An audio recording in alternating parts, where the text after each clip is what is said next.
So my name is Martin Evans. I'm Head of Strength and Conditioning for British Cycling.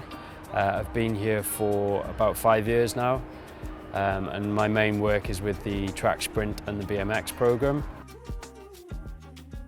Work on getting those movement patterns solidified first, so the 5 kind of foundational movements that we went through. There's the squat pattern, the lunge pattern, the hinge pattern, which builds into deadlifts and kettlebell swings, etc. And then pushes and pulls in the upper body, but linking that together with the trunk movement. So let's build the movement capabilities in those. Then after that, look to build your capacity to do those movements repeatedly well. And then after that, we look at introducing the bar and challenging it that way, and getting you stronger in those movements itself. So first up, we're going to look at your squat. So if you just set your feet up as you would normally for a squat, and then put your arms out in front of you, brace your abs, and then just do 5 repetitions. So you should squat as deep as you can still control your spine. So what you see a lot of people do is they go too deep and they end up there, which then means this part of your back is taking all the load. So you should only squat what you're capable of. The other way that you can load it quite simply is with a dumbbell or a kettlebell in a goblet position. So if you pin that into your chest, create a nice tight link through the upper body, and then set your feet up as you would for a squat. The next movement we'll look at is a lunge. So keep your hips pointing square ahead, and then this foot, you're going to pivot through the ball of your foot. Okay, so put all the weight through your front, and then stop this knee traveling forward in my hand. So drop down, good. There are a number of simple ways of loading this as well, or increasing the challenge. And again, variety is good for just exposing your body to different neuromuscular demands. So the next kind of progression would be to do this more dynamically with no weight. So you'd start on the line, and then you step back, and then you drop down, and then you push forward back in, and then you alternate legs. So it becomes more of a lunge action. Having that variety, like I said, is really good. So you could just mix up your kind of warm-ups and kind of session prep stuff with those different options. The next one is a hinge. So a hinge is it's more kind of posterior chain, so it's glutes, hamstrings, lower back involvement. So with this one, we're looking for a good kind of control of the midsection, soft knees, and then we're looking to get into this position here, so you're pretty much level with the floor. From that position, you're pushing the floor away and using your glutes to stand back up.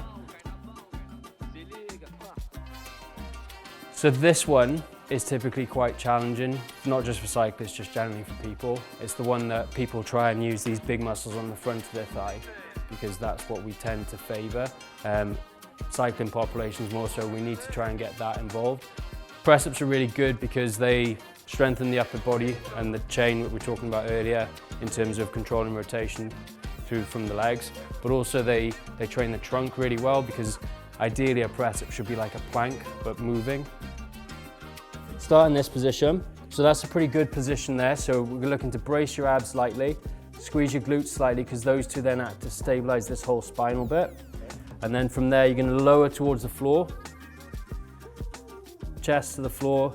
At that bottom position, take your hands off, and then when you take your hands off, you're keeping that tension in the glutes and the abs. Put your hands back on, and then you're going to push back up with no change in this.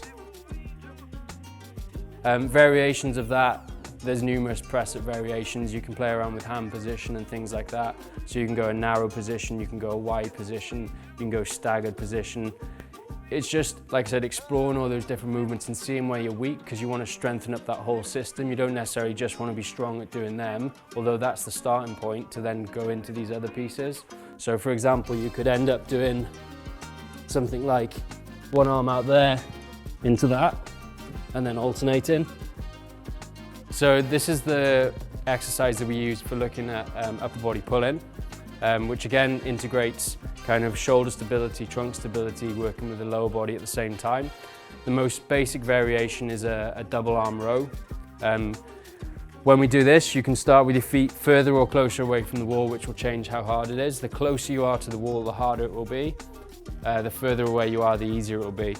So for this position, you're looking to set up in a good solid plank. So you're looking for that tie in between your glute and your abs again. nice and straight. And then from there, you're gonna set your shoulders, so you pull back into this position and then pull through. Hold for a second at the top, back down under control, keeping that trunk position the entire time. So you can progress it with load, so you could wear a weighted vest or something like that, or you can challenge it by going more single arm in nature. So come back, set your trunk, glutes, and then from there, rotate this shoulder around, and then rotate back, set and pack, and then pull through. Good.